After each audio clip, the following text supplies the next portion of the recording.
Welcome to iCast. This is Kyle Cleveland with Temple University Japan's Institute of Contemporary Asian Studies. We're here today with Nathaniel Smith.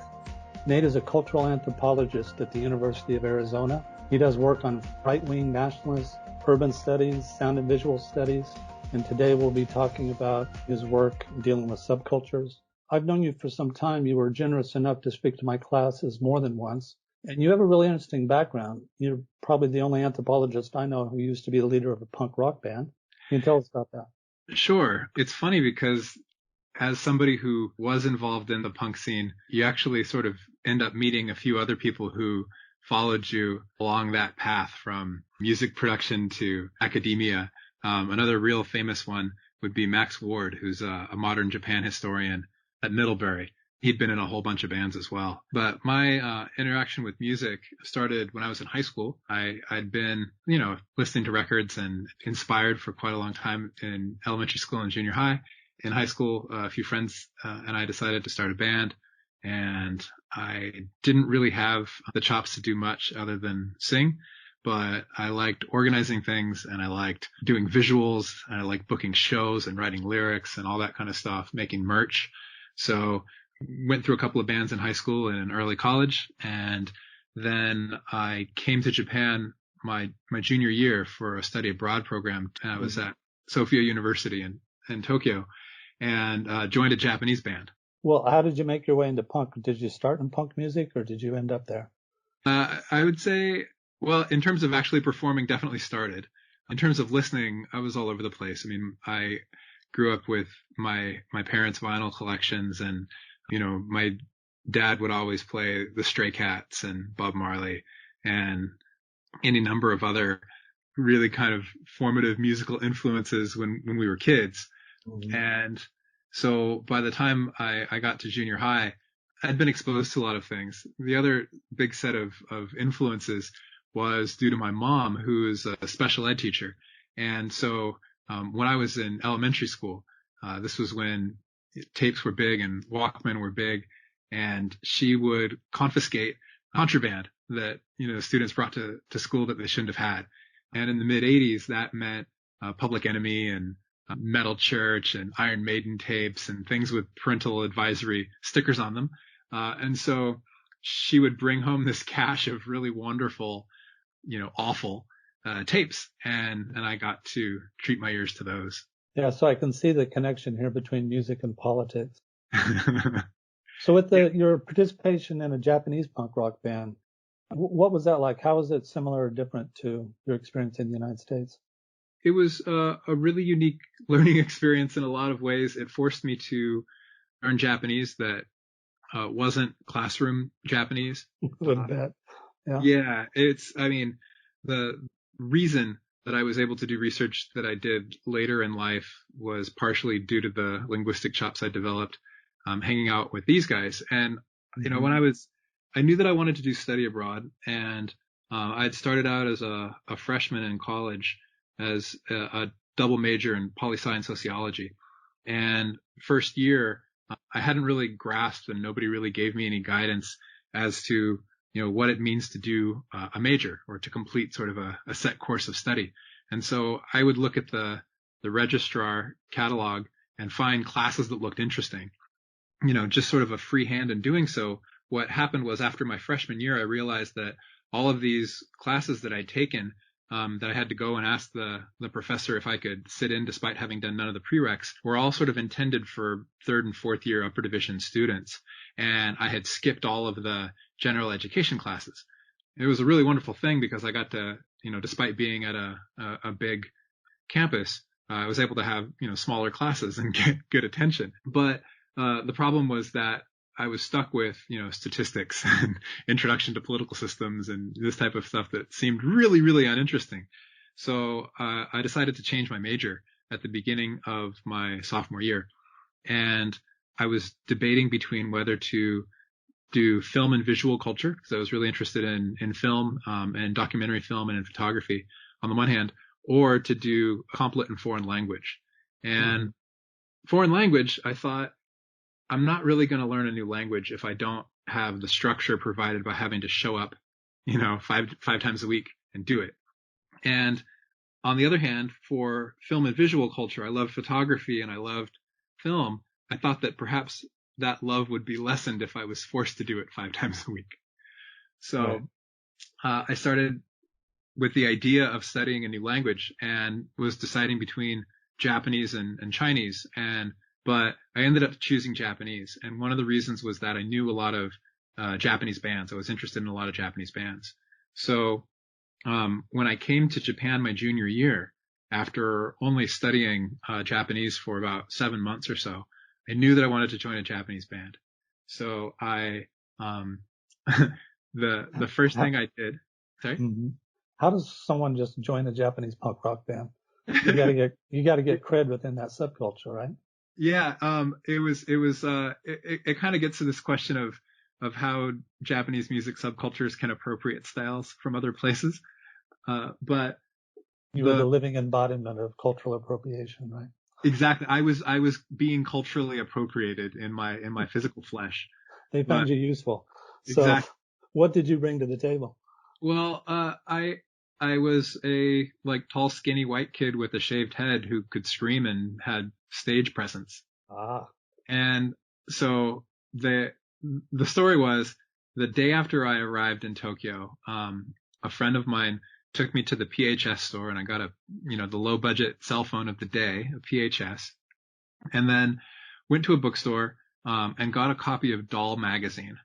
And this was sort of a glossy, underground music magazine that wasn't sort of like, Maximum Rock and Roll or, the newsprint kind of true DIY publication that, I would have favored at the time.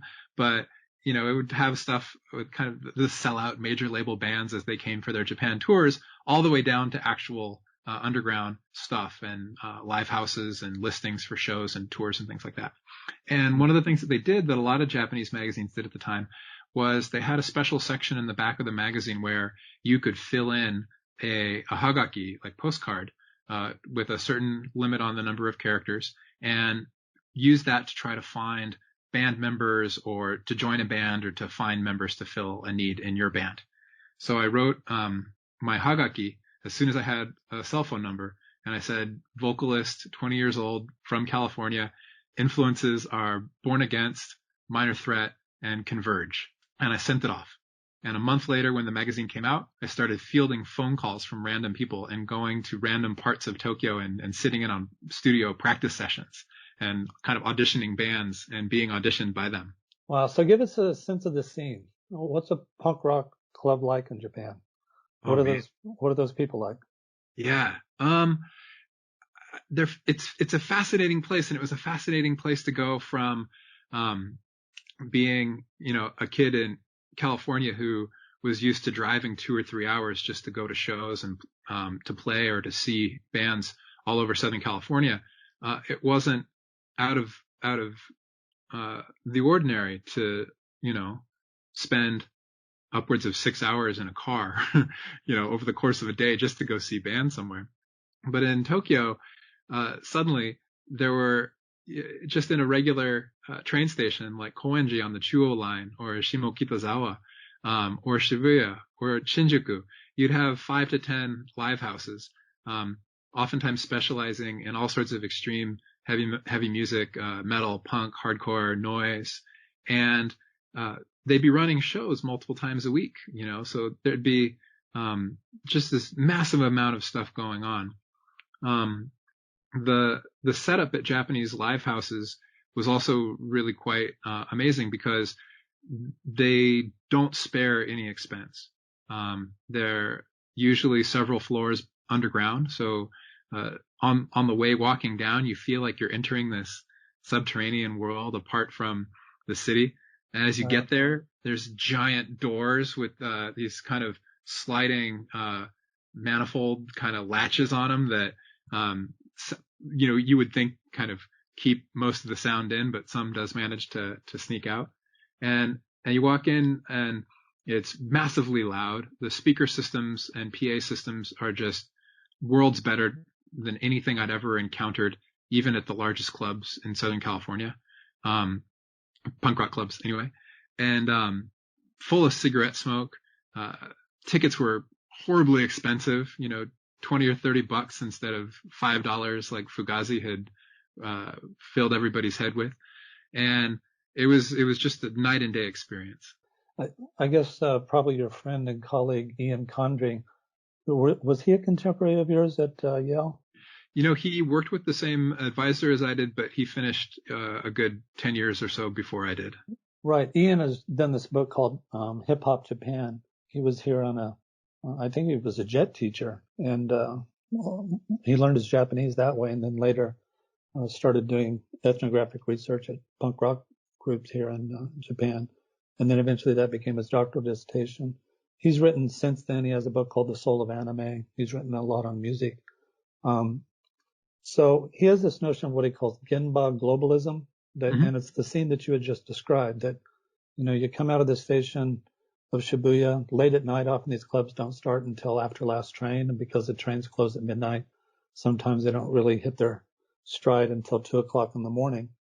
And he talks about walking through the nightscape of Japan down into a club, and suddenly you're in a different world altogether. And as I understand it, the word Genba means like the place where it happens, or the locale where it happens. And the idea here is that you have this kind of carefully circumscribed globalism that's just in that place, but then you step back out in Japan. So it's kind of inside that culture and outside with a very clear boundary. Is that the sense that you had with the punk rock music scene here? Yeah, in a lot of ways, yes. And there were a lot of things, though, that were really quite a departure from it, because, you know, I read Hip Hop Japan, and it was really inspirational to me, but it was also sort of a different world in terms of money. So, you know, I think a lot of the hip hop groups were really trying to wrangle with, you know, the potential for being picked up by a major, or the potential for having, you know, this, like, the real authentic hip hop from the United States, or the dance party like Shaderopa kind of hip hop that his informants were saying was sort of more appropriate to Japan, you know, and was it authentic for them to be angry or political or something like that? That's really interesting, because they can't reach the apex of hip hop unless they reach bling, and you don't get bling until you can monetize the music. Yeah, well, so this was one of the really interesting things, right, in hip hop, that I feel like for the hardcore punk scene just really didn't exist.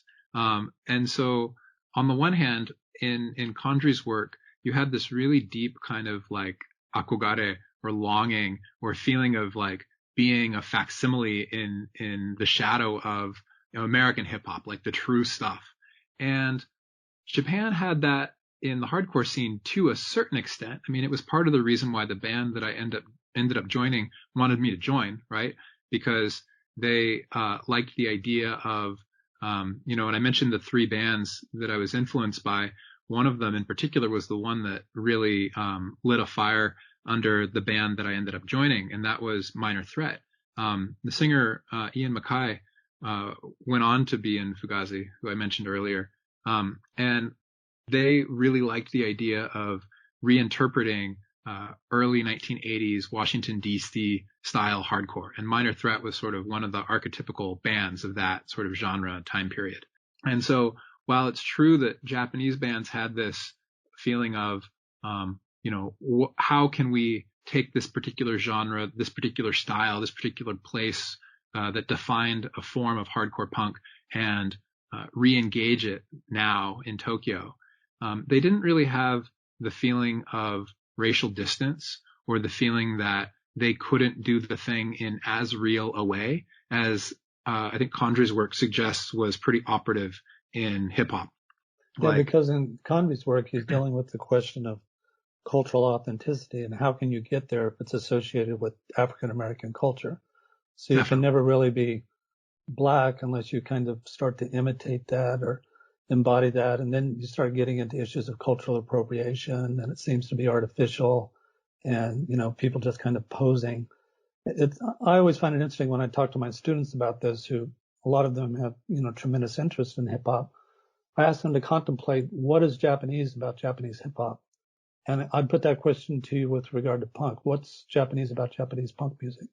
Yeah, I mean, it's a really good question. I mean, I think for hip hop, one of the questions that Ian mentioned was that people were saying, Japanese can't rhyme the way that English Yeah, can. yeah, Uh, and that's really just not a question for hardcore and for punk. If anything, I feel like the default was if you're coming at this with kind of a full-throated intensity and vigor and passion, then that's the thing that's going to be important. yeah, Was yeah. one side of it, but the other side of it, though, was that paralleled those questions in hip hop Japan was, okay, if you're a Japanese band, do you sing in English because the bands that you were inspired by sang in English? If you do, does it matter that your English isn't really grammatical or doesn't make sense to people who are native speakers of English? And so, the band that I joined had a lot of English lyrics when I joined the band. And none of those guys spoke really much more than that. There were no complete sentences in English. And So so, they're doing it phonetically, right? well, they're okay. So I'll give you a really great example of that. The band, when I tried out to join the band, and existed with a name, and one of the sort of naming conventions of early hardcore bands is to have a 4-letter acronym be the name of your band, right? And so they wanted to have that kind of like 4-letter acronym for their band name, and they decided that they really wanted D and C in that 4 letters because they were referencing Washington, D.C. So they thought, okay, what sounds kind of cool? What about DSCA? So DSCA kind of rolls off the tongue, sounds kind of neat. So then the next question is, okay, what does DSCA stand for? And literally, the leader of the band, Matsu, just opened up a dictionary and found some cool words. And so the name of the band was Disco Scratch Coca Void. And in all of their like marketing stuff, it was DSCA. But if you ask them, yeah, Disco Scratch Coca Void. That's great. I saw an underground group back in the day called High Leg Jesus. And I interviewed the leader of that group and I said, what's up with the name? And he said, Jesus is like the ultimate like authority and he's like something to do with being tall. And they just came up with this. Yeah, lost in translation, right? But Yeah. I would guess that as well in punk music, you don't have to have the same kind of like wordplay and that kind of ability. I mean, it's much of an attitude as anything else, right? Yeah, I mean, it really depends, right? So, I mean, I joined this band and I said, okay, I really want to play with you guys, but, you've been a 3-piece. All 3 of them were from Kyushu and they came up to Tokyo. 2 of the guys came up together when they were 18 on 50cc scooters. And, the third guy, they had some sort of like, hometown connection and they met him here. And, so they'd been around together for a long time. I was 20, they were all like 25, 27 or so. So they seemed just leagues older than me. And, I said though, if I'm going to join this band, I want to change the name because Disco Scratch Coca Void is too stupid. And, now you've got a vocalist and so it's a new band. So we should rename the band. And the bass player who'd been the leader of the band said, okay, fine. Go home and think of some names and then we'll talk about it at practice next week. I'm like, okay. So I went back and I thought of a bunch of names and came back with this notepad full of them. And I tried to show it to him and he was like, oh, actually, here's the merch. And he'd already in the intervening week named the band Exclaim, named after a very short-lived label, from DC in the early 80s. He made t-shirts. Yep. He's on top of it. Yeah. Years ago, I used to be director of student activities at the university, and we had a group of students who came, and they wanted to do a punk rock performance. And I was trying to vet this a little bit, and I said, "Well, it sounds fine, but we have to rent a venue; it's expensive." And I hate to ask this, but are you guys like any good? And there's this long pause, and they looked at each other, and they just started laughing, and they're like, "That's not exactly the point, Punk music in some ways is kind of anti-musical, right? So the worse you are, the better you are. At least, it's kind of in contrast to that kind of tightly packaged, well-rehearsed thing. And we were working on a flyer, and one of the students, a Japanese student, had made this really beautiful flyer. And they looked at it and they said, it's too beautiful. And so they kind of tore it up and got some scissors and scratched it all up. And they said, okay, so now that's punk, right? That's amazing. Well, I mean, I can send you some clips. We talked earlier about this if you'd like to intersperse a little bit, but that'd be great.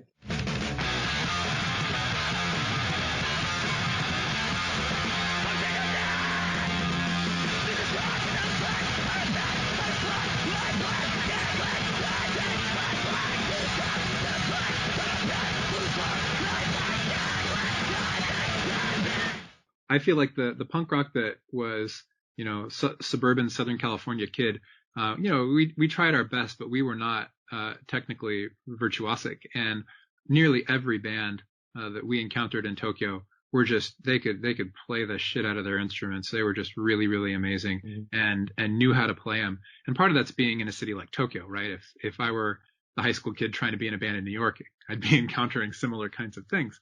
Yeah. But just the level of sophistication is phenomenal. And, even in a genre that sounds as harsh and unapproachable and degraded as you can imagine, it's like that very, very much on purpose with, a lot of thought behind it. So that's what I found with Japanese hip hop. It's very studied.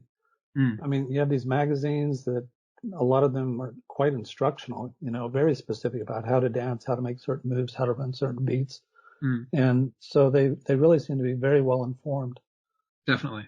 There's just an immense amount. I mean, this is like a lot of different genres, but there's an immense amount of information. You can get records in Tokyo that would be really hard to get all around the world in the places where they're from. And the guys in the band and then friends that I made in the scene way back then just had amazing record collections, and they knew so much about so many things that they kind of assumed that I did because I was from the real place. And I felt bad to kind of disabuse them of that, positive prejudice they had for me. So how was your work received when you go back to Yale and you're trying to write a master's thesis on this subject to a bunch of professors who I presume don't have any interest or know anything about punk music? Oh, well, so the thesis on punk was actually when I was studying at Waseda. It was fine. Anthropologist Glenda Roberts is still active in teaching, and she was on my committee back then. She used to be at Duke, right? Yeah, and at University of Hawaii for a long time. Kurt Rodke was my advisor. I was after the year in that band and at Sophia University, I went back to California, and I decided that my Japanese got really good, but it wasn't good enough. I was good enough to realize how bad I was, and I wanted to come back to Japan. I had quit the first band when I left, but that year that I was there, 98, 99, we played 2, sometimes 3 shows a weekend. We recorded several different recordings. We were just super, super active. And I wanted to come back and I wanted to be in a band again. I applied to the Monbusho fellowship and had learned of it from Todd Henry, who's now a modern Korea historian at University of California, San Diego. But he lived in the same men's dormitory as I did at Sophia at the time, and sort of blew my mind that you could be, living extremely cheap and still saving like over $1,000 a month. And it was just kind of inspiring. So I did that, got accepted, came to Waseda as a research student, but sat for the exams and then was accepted for their master's program in international relations at GSAPS. Okay, so for your professors, or even for students who are reading this who don't have a particular interest in punk music per se, why is it important or why is it interesting for Asian studies or Japan area studies? Yeah, good question. I mean, it's kind of a Trojan horse, right? Because you're using punk music as a way to say something deeper about a certain subculture or youth culture or some cultural artifact in Japan. Definitely. I mean, what ended up being my master's thesis at Waseda was about this question that didn't really exist in the same way in Ian's work, but was kind of inspiring to me. It kind of, scratched at me a little bit. I was thinking, okay, but I feel like the kids in Tokyo who are in the punk scene feel like they are punk rockers, and they feel like they're punk rockers all around the world. And Japanese bands in the DIY scene tour around the world. U.S. bands, European bands tour to Japan, and they're not doing it with money. They're doing it in this very underground DIY level where it's a social network, right? So they feel like they're part of a larger international culture. Yep. And they've been exchanging, distributing tapes and vinyl and stuff since long way back.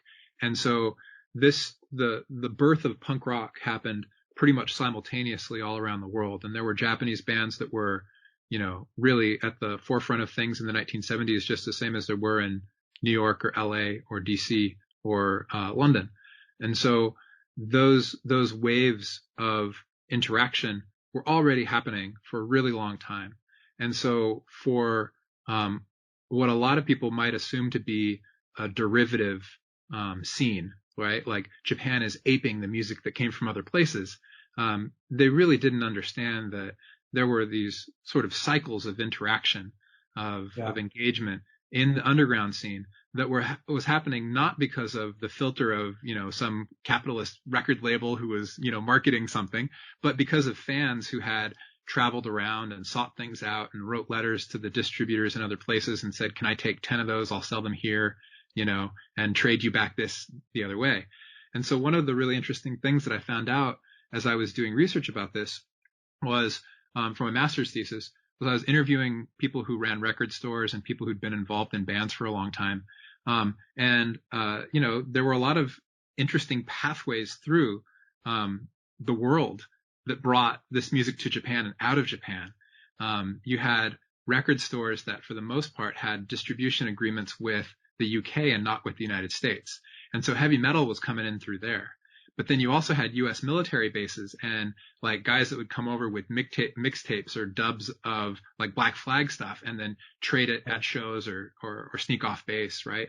And Japanese guys just really trying to like scoop up as much as they can. And then you start to have this back and forth where people go and do study abroad and vice versa. So by the time you get to the 1990s, there's been just so much back and forth between Japanese bands and bands all around the world, and not major bands like the Clash or the Blue Hearts or something like that, but like DIY people who have like real jobs, that are saving up all year and their friends are letting them crash on their couches as they travel around the Midwestern US, This sounds very reminiscent of what I've seen with Japanese hip hop and what Ian Conry writes about it in his book, Hip Hop Japan, that there are these cultural flows, kind of an iterative process of a communication, which really complicates the whole stereotype of cultural appropriation because it's not one directional. This is a dialogue between cultures, right? Definitely. So definitely. I wonder, when you were at Waseda, was Koichi Iwabuchi there?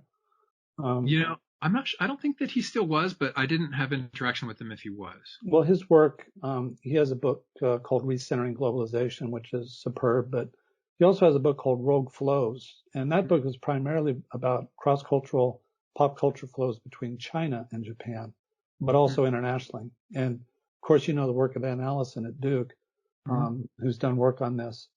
I was thinking of you earlier when I asked the question about how your work was received by anthropologists who may not know anything about punk music. In the 1980s, Ann was a student at the University of Chicago, and her doctoral dissertation was on the Misa Shobai. And she worked as a hostess, did participant observation work, ethnographic research as a hostess in Tokyo. And she said in the 80s, her professors were saying, well, look, if you're interested in Japan, you need to be looking at business and work culture and, economic, financial things. And she was interested in studying gender.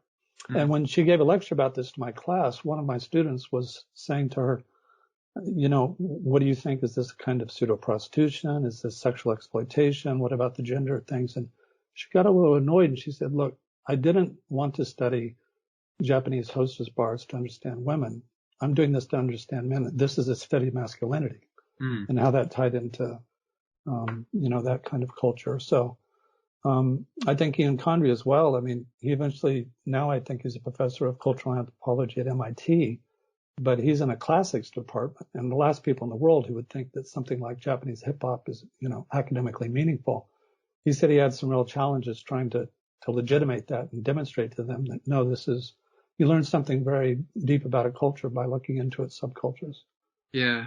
I mean, I think one thing about this sort of topic though is that you can, kind of bring people over to it with a little bit of the bells and whistles of sound or visual artifacts from it. And whenever I gave presentations about music, I always made sure that I had really great photography and live, clips of music and the scene outside of shows and this type of stuff, because that's all really, really tantalizing stuff.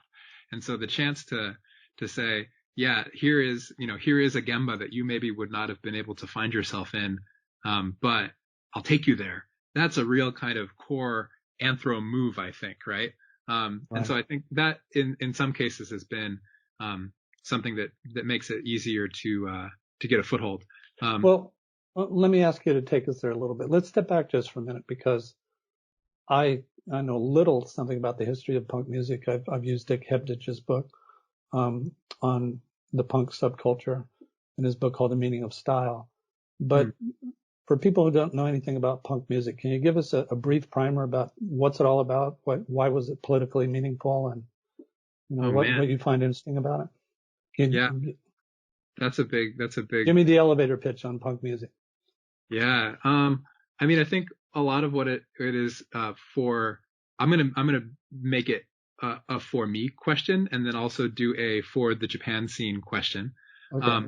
Is that a lot of it is about, once you get beyond the Ramones or the Sex Pistols or these sort of like early kind of groups, a lot of it was about making things accessible for the person who is listening to not only imagine themselves kind of vicariously in the role of the performer, but to be able to take up arms and, go to war themselves, so to speak, right? The fact that this was saying you can do this yourself, and in fact you should, I think was a really big part of why punk was meaningful, right? So that's why you're saying it's a DIY culture, because it's something that people do themselves. And in music that's been commercialized, you have people that are really frozen out unless they're able to somehow, get into the major labels who will support them. So same thing with hip hop, and its origins in the subcultural scene of inner city New York City. These were people who were politically and economically marginalized. So it really is quite literally from the streets up. Right. Where do you find a voice, right? And if you're reacting to like arena rock and disco, right, you're reacting to a particular kind of overproduced and kind of expensive and inaccessible form of music, right? And I think for Japan, one of the reasons why that was really meaningful is for the same reasons, right? If you think about enka, if you think about idol music, if you think about having, strictures against dyeing your hair, to be a punk rocker in Japan seems worlds more transgressive than anything that I was doing growing up in Southern California. I mean, I wore a mohawk and dyed my hair and stuff when I was in elementary school and junior high, was sent home various times and things like that. And there was sort of in the 1980s, the punks were the sort of the archetypical outsider, right? That would show up in TV shows like, or Phil Donahue or something like that. Like, I can't believe it. My son's become a punk. Like, how do we rescue him? So alongside the metalheads, right? But I feel like the punks were much more oriented toward understanding what was happening with society, being critical of the government, being critical of the way things are, but also trying to create sort of intentional and politically sensitive communities outside of that, say through stuff like Food Not Bombs or anarchist groups or riding the trains or squats or things like that. And metal had a similar kind of anti-authority streak, but it was, I don't know, more masculinist and more kind of like, and I love heavy metal a lot, but it wasn't as politically motivated as the punk scene was, for better or worse. The research that I did on Japanese hip hop is, not nearly as serious as the work you've done on punk. I did a few conference presentations and I bring it into my classes. But in that work, what I found interesting about it is just that it seems to be the most unlikely form of music that would find some sort of purchase in Japan, because you're dealing with Japanese who are, very affluent. They're appropriating this, which could not be more different, because here you're dealing with marginalized minorities. That's where hip hop started from. Now it's become more mainstream, but it has its roots in political and racial marginalization. How, of all things, why would hip hop become influential and interesting here? And one thing that I got through on this, and I think I just learned this from Ian Condry, is that hip hop it represents something, kind of a compensation for what people feel like they can't get in their own culture. It's a sense of empowerment. It's a sense of an alternate identity, but it's also really narrowly constrained within a particular age cohort. So unlike in the United States, where you see people now that, God, they're in their 50s or 60s or older, because the origins of hip hop was back in the 70s. Yeah. Here it's very constrained. You can imagine a person getting into hip hop music when they're 14 years old, but they exit out of it by the time they're mid 20s, and certainly by the time they get married around the age of 30. So do you have that kind of phenomenon in punk music here, that it's really kind of an age category? No. And that's the amazing thing. And I think one striking difference perhaps between hip hop and punk rock is that if you're like bandoman, if you're one of the guys who plays in the band, that's what you do forever. Literally, I can think of one person who was in bands with me way back when who is not still playing in bands. Why is that? Because they're never expecting to have it be part of a work identity, that it's kind of a hobby. I mean, they're not making money on this, are they? No, it's kind of a mix. I think part of it is this ethos of, if you're a hardcore kid, if like that's what you do, if you're a punk rocker, if that's what you do, then that's who you are. It kind of reminds me of David Platt's writing about long engagements and consociates, the people that you sort of move up through age groups with and continue to grow old and learn, who you are and what it means to be an adult together, as a very sort of Japanese way of thinking about maturity. But, I was in that first band for a year. And when I came back, 2 years later, they said, do you want to be back in the band? They had a fill-in singer for a couple of years in between. And during the time that I was gone, they got really, really popular. They were playing much bigger venues. When I came back, the bass player said, you have first right of refusal because you're an original member. And I said, no, I couldn't do that to the guy who took over from me. And he was like, yeah, you can. Like, you're OG. But there were reasons why I didn't want to either, because he was a complete jerk. And part of the reason why I learned really good Japanese was figuring out how I could tell him to stop, harassing me before I had to fight him. But I joined another band, and those guys were another good 5 to 10 years older than I was. And they've been playing since the 80s together. They all came down from Hokkaido, on the other hand, and they're all still playing together. And so that band I sang in from 2002 to 2008. After me, another vocalist came on who ran a record label, and he'd put out several of our things, and they're still playing now, 12 years after that. They've been playing with the same members, same 4 guys, since 1981. And one of the reasons I was able to take part so much in the punk scene here in Tokyo was the second band I was in, Dudman. We were kind of taken under the wing of Gaze. And so after I finished at Waseda, I went to back to the States and did another master's and then PhD program. And basically once a month, every other month or so, I'd fly back out to Tokyo and play a show and practice a bunch. And the reason we were able to do that was because Gaze, who were like the godfathers of the scene, would let us open up for them. And that would pay for my plane ticket back and stuff. So how do you get from looking at punk rock music to getting into right-wing nationalism? That's a good question. Your doctoral dissertation was, in fact, on right-wing nationalism, right? Yes. Can you talk about that a little bit? And also, what's the connection between the two? What's the through line that connects them together? Good question. So that same dormitory where I met Todd Henry in the late 90s was, on campus at Sophia University before they knocked it down. This was before the then Tokyo governor Ishihara enacted an environmental regulation to limit diesel emissions. And so that came in 2002 or 3.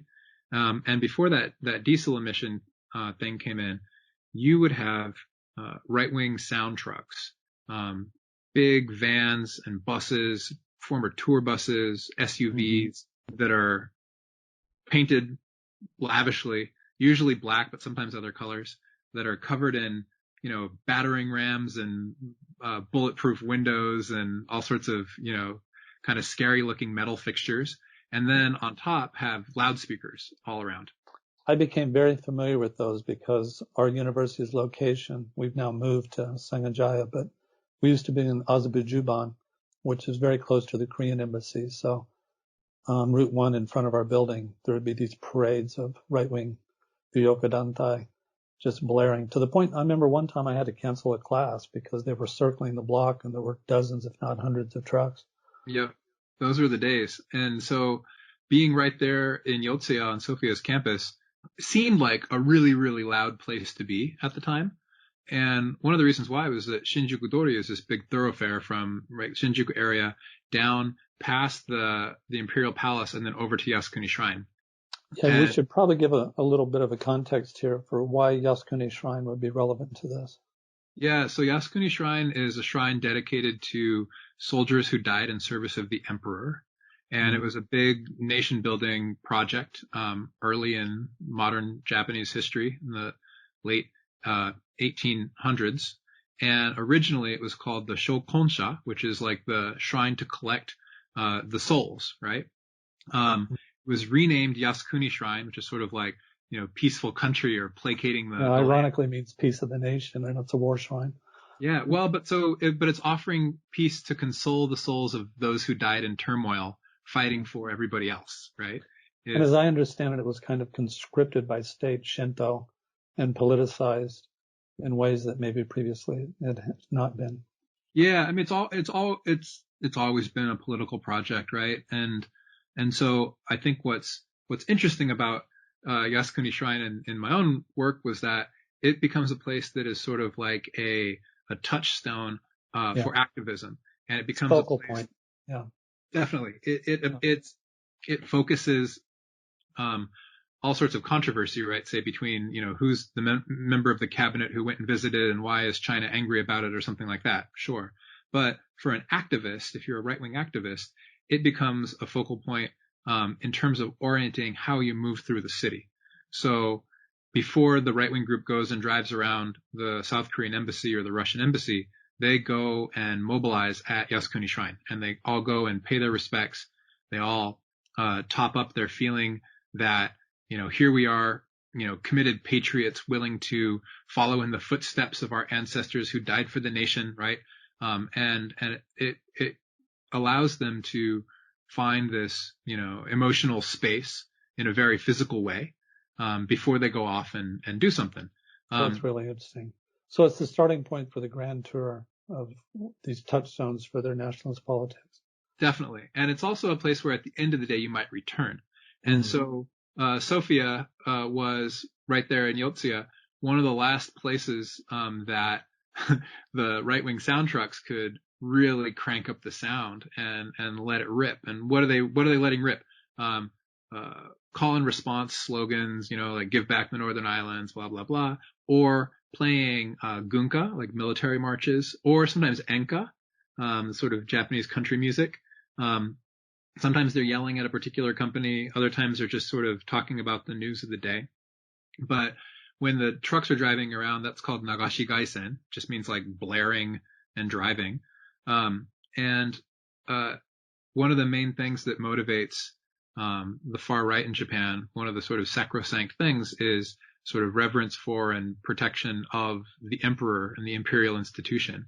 And as you're going down Shinjuku Dori past Yotsuya, once you go, toward like Kojimachi, you're really within earshot of the Imperial Palace.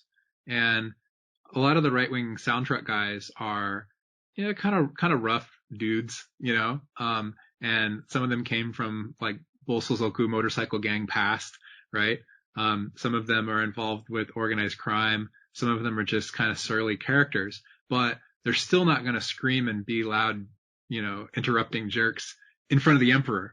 And so the last place where they could really let it fly was around Yotsuya, like where Sophia's campus is.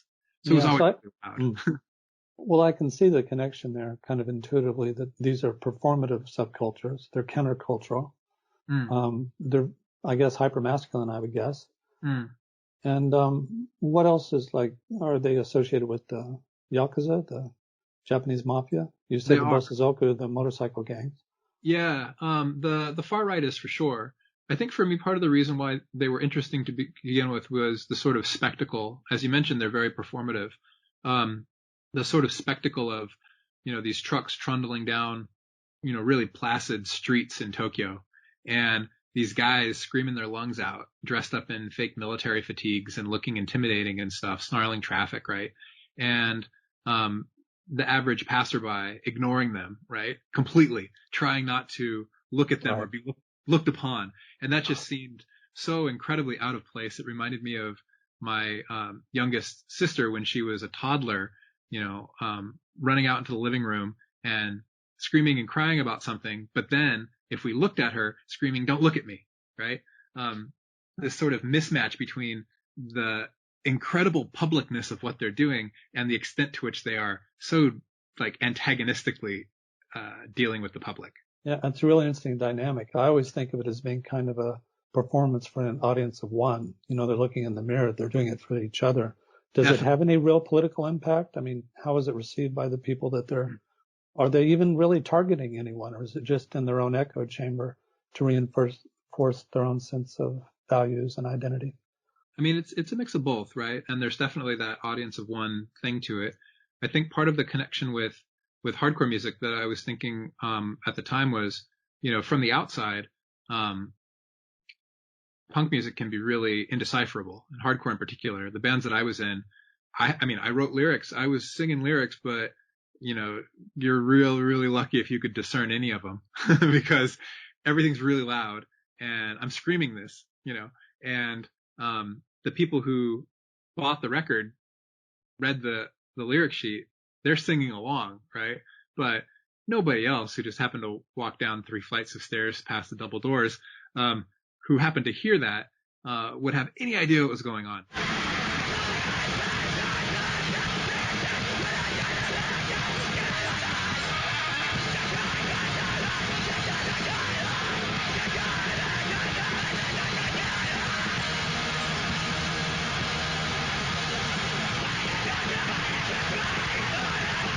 And the right-wing groups too, as I got more and more sort of aware of what they were saying and what kinds of things, how they were saying things and what the things they said meant, because there's a whole vocabulary of sort of touchstones for activism, these like talismanic phrases, that they're saying a lot of things that are very meaningful to the inside group, but maybe not so much to the average person.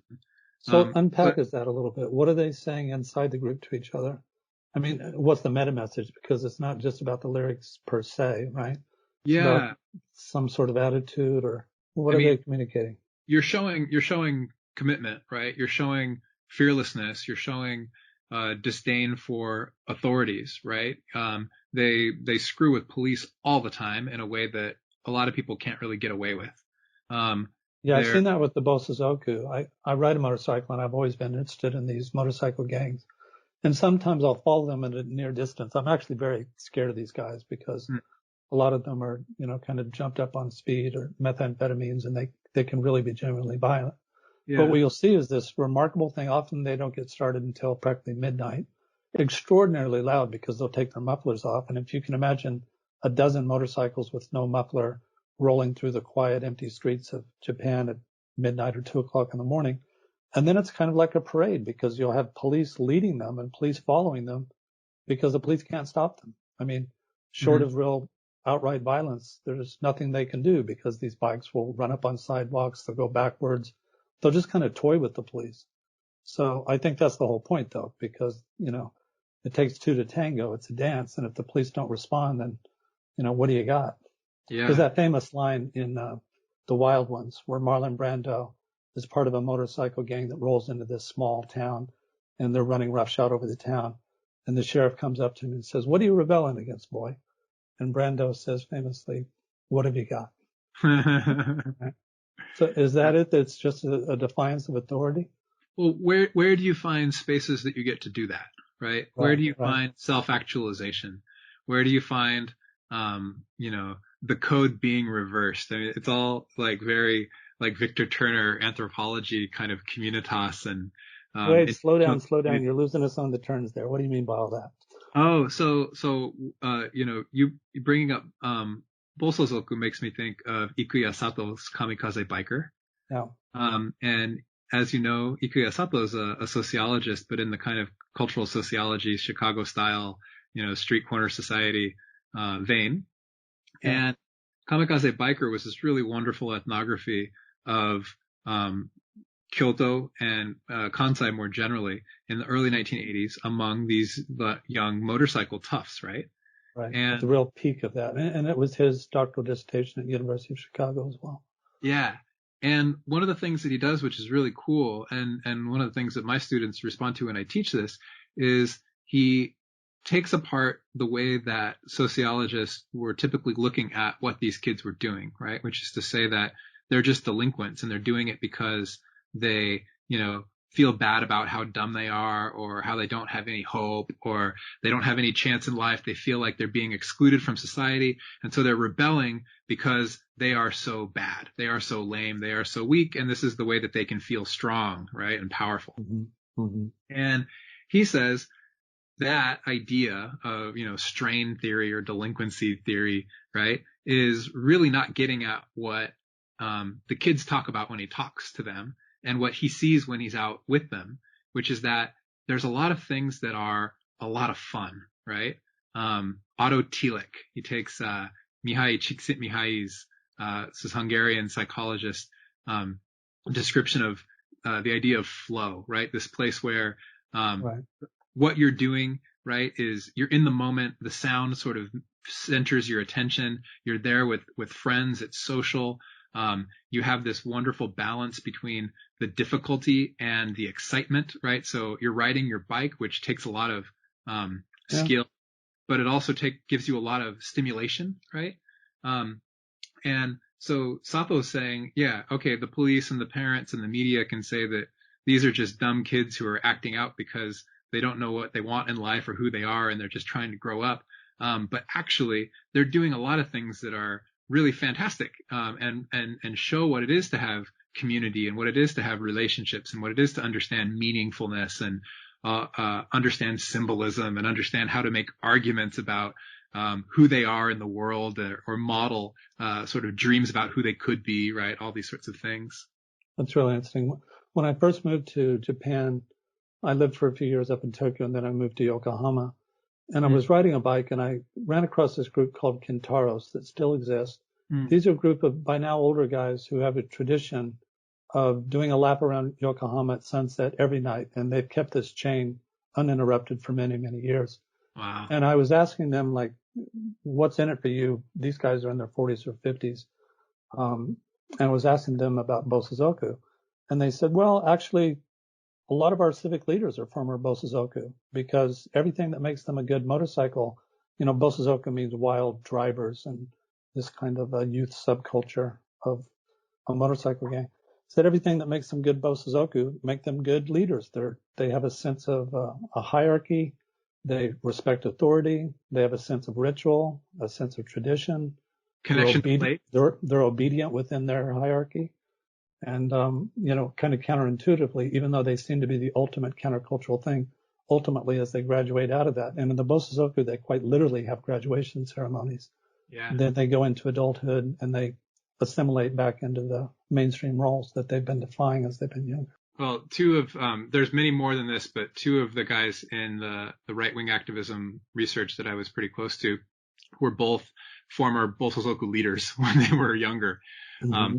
And, the thing that Sato talks about of, the media saying that Bosozoku were sort of training grounds for future Yakuza, blah, blah, blah.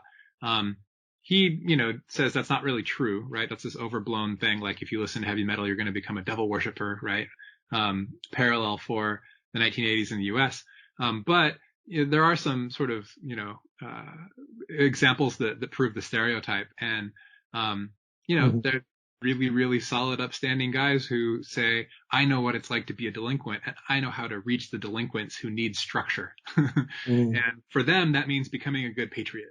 Yeah, well, his notion of the flow, this notion of being kind of in a headspace where when they're driving, they start to get in this kind of emotional, hypnotic, almost kind of state.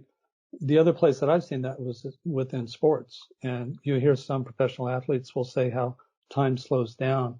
I've been watching, this dates this a little bit, but there's a recent long series on Michael Jordan and the Chicago Bulls. And those really premier athletes talk about that kind of alternate state of consciousness where they're really feeling connected to what they're doing. And they're not self-reflective. They're just kind of living in the moment. Definitely. So ironically, there's some kind of Zen state of consciousness that can be achieved in this. Yeah. I mean, well, the original formulation, by Csikszentmihalyi was about rock climbers and dancers, Right. and people involved in really distinct, both mentally and physically taxing tasks, who find not just like a runner's high, but this constraining of their field of attention, this loss of ego, this feeling of transcendence, Mm-hmm. Very well and put. also all the things that come along with that, right? This sort of autotelic, like very much pleasure for its own sake, through having this perfect balance between the thing that you can do and the thing that you're afraid of not being able to do, right? The sort of danger and skill. Nate, thanks so much. I've always wondered why I like riding a motorcycle, and you just taught me why. It's really interesting. So did you get that sense as a performer within a punk band? Would you reach that kind of idealized emotional state from time to time? Oh, it's really fun. I mean, I rode motorcycles too, so I would get it from that as well. And I used to race mountain bikes as well. Okay. But yeah, no, definitely I understand that feeling. For me, I mean, I'm a pretty happy guy. I don't get angry. I don't ever really yell or lose my temper. But if you've seen me perform, I probably seem pretty scary. And part of it's about the sort of like kind of cathartic release. Part of it's performing along with the kind of music, but it's really, really intense music. And there are a lot of bands. I mean, bands have different styles. Vocalists have different styles. Every musician has a different way that they interact with, whatever they're playing or singing, and how they engage with the audience. And there are some singers who, really kind of, act like an MC and chat and have fun in between songs. When I perform, I'm really intense. We just kind of plow through, and it's very kind of standoffish and aggressive.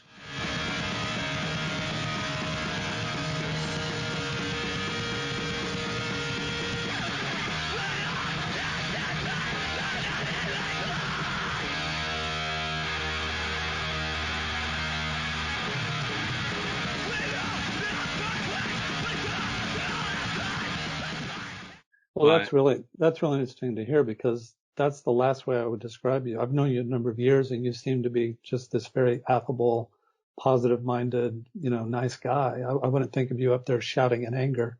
Exactly. So there's something cathartic about this, right? Oh, it's really fun.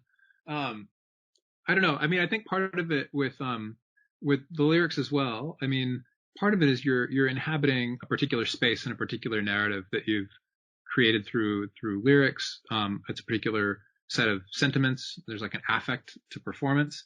And some of that comes back to this earlier question about the kind of talismanic phrases that the far right will use when they're, engaged in, kogi, right? In protest. What do you mean by a talismanic phrase in a koji? Like a phrase that has meaning beyond just the words. Mm-hmm. So like if you're talking about, Hokkoryodo, right? The Northern Territories, somebody hearing that, I mean, you can understand that it means the Northern Territories, but you don't know that it means that every year you drove up there with your best buds to actually go scream at Russia from, the northernmost point of, Hokkaido, right? Or if you think of, Hitori Issatsu, like one person, one kill. There are a number of different phrases that were pulled from, coup attempts, things like the 515 incident, the 226 incident. There's all these sort of wartime, actions that were pretty violent. And a lot of times there were, phrases that popped out of those. And other times they weren't violent phrases, like kunmin ittai, right? Like the emperor and the people are one, right? And these are things that if you look at the characters, or you hear somebody say it, you're like, yeah, I kind of understand what that means. But for a right-wing group member who's saying that in the context of, kogibun, like a protest letter, or some sort of, actual in someone's face sort of protest, that those words are words that they are enacting their identity as an activist, where they're connecting with the people who trained them, who came before them, people who had martyred themselves in various ways, killing themselves in protest or putting themselves into prison by committing some sort of violent act in the context of protest. And so in the far right in Japan, there's this really complex genealogy of who are the people that are your senpai, who are the people that you're doing this for, even in a very near way for like the group that you're a part of, but also if you do their logic all the way up to the imperial institution, or all the way out to people who died and are enshrined at Yasukuni Shrine. All those things are supposed to be very meaningful. That doesn't mean that everybody feels those things in the same way at all, but it does mean that one of the things that you're learning as you become an activist and you interact with other activists is that this is the sort of thing that's expected. And this is the way that you would perform that. This is the way that you would show that. They're kind of iconic markers of identity that resonate with them emotionally. Definitely. Yeah. So Nate, your research has really been on various aspects of Japanese subculture. You've looked at youth subcultures with punk music. You've looked at right-wing nationalists. What is it that you find interesting about Japanese subcultures? Not just these two particular examples, but more broadly, what do you understand about Japan's mainstream culture by looking at subculture? Yeah, I think one of the things is that when I first started being interested in Japan, and I think the impressions that a lot of people had of Japan in the 1980s were really based around an idea of the attainments of homogeneity, right? The salaryman, housewife, here's the future that you didn't know that you wanted, or here's the sort of standardization that you can't imagine you could understand or live like because you're an American, damn it. Thinking of like the Michael Keaton movie Gung Ho. And a lot of Japan anthropologists and people that had spent a lot of time in Japan were writing against that sort of relatively stereotyped version of Japan Inc. And so I think that's why work like Ann Allison's was really fantastic, right? Because she's talking about Japan Inc. in a way, right? It's about salaryman masculinity, but she's doing it from an angle that offers purchase that didn't exist before. And as the 90s wore on, right, and all of the expectations that people seem to have taken for granted in the 70s and 80s stopped to obtain, then a lot of people who were working on Japan started to move to the fissures in that big edifice of Japan Incorporated, right? So what's happening with the people who are outside of the frame, right, or not part of the Kinen Shashin, right? And I think part of that too paralleled interests in anthropology as a field. You weren't really looking at making an argument about this is something that represents the entirety of the Japanese people in the most generic way possible, because that wasn't interesting. Instead, what you were looking at is what are the ways that that kind of assumption has been undermined and reframed and reinterpreted by people who felt like they were on the outside of that. And so I think for me, one of the neat things about subcultures in Japan was that it allows you to tell a story about attainment and affluence and all of the things that are part of that earlier story, but it tells it from the next generation.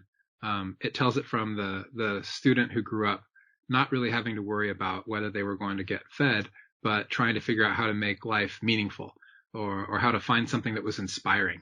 They didn't want to be their salaryman parent, and so they found the love of hip hop, or they committed themselves to whatever seemingly narrow thing that actually, if you dedicate a life to, becomes an expansive and lifelong pursuit. And so I think a lot of subcultures in Japan have been inspiring or awe-inspiring to me because of the level of commitment or dedication that they both ask of people and that people seem willing to give to them.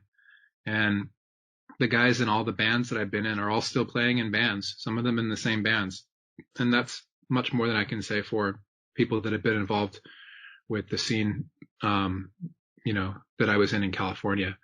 So I don't know. There's something there that's really interesting to me about. Interesting. Yeah, it is interesting. If the center does not hold, you work from the periphery. And so what the subculture represents is just a kind of an alternate way of life for people who maybe aren't able to achieve their goals or get life satisfaction out of what the mainstream offers them. Or, or choosing in greater numbers not to even see that sort of mainstream as the goal. Right. And you see that even among people who are, putatively in the mainstream. I think about Nana Okura Ganye's work on salarymen and leaving, retiring, what it's like to try to find a meaningful life outside of the company after, sort of having bought into the idea that you should think that your life was in the company. Mm-hmm. And, those are things that sound like sort of stereotypical Japanese life course things, but I feel like that happens in the US all the time, and people don't just really have a vocabulary to talk about it. They don't really see themselves as having a core thing like that dedicating yourself to it is a good thing. And people find that, right, in terms of running or cycling or, your particular friends or certain sports or something like that. But I think in Japan, there's a much more ready set of expectations about that being a good thing that makes you, find your own path to maturity and have, to go back to David Plath, a set of people that you interact with and stay in touch with and move together with, the various stages of your life. This has been so fascinating, Nate. I've studied these issues and, you think you know something until talk to a person like you who has such expertise and such detail of knowledge and nuance in the things that you've been studying. And maybe at a future time we can talk about your more recent research. You were going to give a lecture at our university, and the lockdown with the coronavirus has interfered with that. Can you talk about the research that you were going to present just really briefly? And then maybe we could talk about that in a future podcast. Sure. So I'm back in Japan on a fellowship from the Japan Foundation to do an ethnography and some history of a neighborhood called Kabukicho, which is sort of the famous red light district in Shinjuku in Tokyo. Mm-hmm. And, it's kind of seen as a scary, skeezy neighborhood. And it was certainly, upon my first arrival in Japan 20 years ago, the one place that people said to watch out for, right? That's the dangerous spot. And the danger shifts. Sometimes it's Chinese gangs. Sometimes it's the Nigerian touts. Sometimes it's the Japanese gangsters. But it definitely is a dangerous place in some ways. But curiously, it's also a place that over the last 10, 15 years has changed remarkably. Part of that goes back to something that started under the leadership of the same Tokyo governor Ishihara in the late 1990s when I first moved here way back when. It was called Kabukicho Renaissance, and that's the name I stole for my project as well. And it was a cleanup campaign, basically trying to take this seedy underbelly of Japanese life and, like Times Square was cleaned up in New York, make it a place that can, be attractive for tourists, potentially have integrated resort gambling facilities, and so forth. And so this has been a long-term project of the Tokyo metropolitan government to get rid of street prostitution, drug dealing, have fire codes respected, build new hotels and kind of push out the love hotels and short-term place for trysts, and put, surveillance cameras everywhere, this type of thing. It does sound a lot like the transformation that Times Square underwent in New York City. Yeah. Back in the day, the Deuce was a place that you took your life in your hands if you stepped out of Grand Central Station, and now it's Disney all over the place. Yeah. So I guess Kabukicho's in that moment right now. It's having that transition right now. And Ishihara, who had shepherded Japan's ability to sponsor the Olympics, is the person who's been promoting this for many years. So this is part of his mission, I guess, to try to transform Shinjuku with the Olympics in mind. Yeah, it's definitely his sort of end of life project. And, a lot of the run up in tourism over the last 5 years has just been remarkable. Right now, as you know, due to coronavirus, there's nobody around, right? 99.9% drop in tourists compared to last year for last month. And so, we're down at numbers that are the lowest they've been since the 1964 Olympics. But this was going to be the really big year.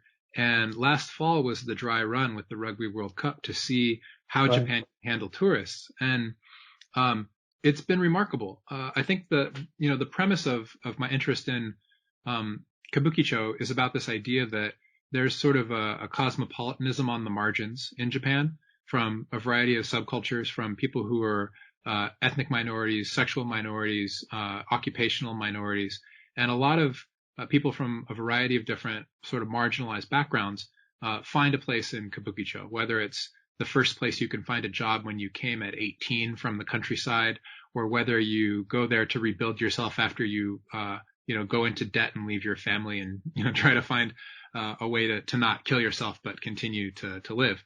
And so Kabukicho was a place that I went a long time ago for music. There were live houses there. There were clubs there that were interesting.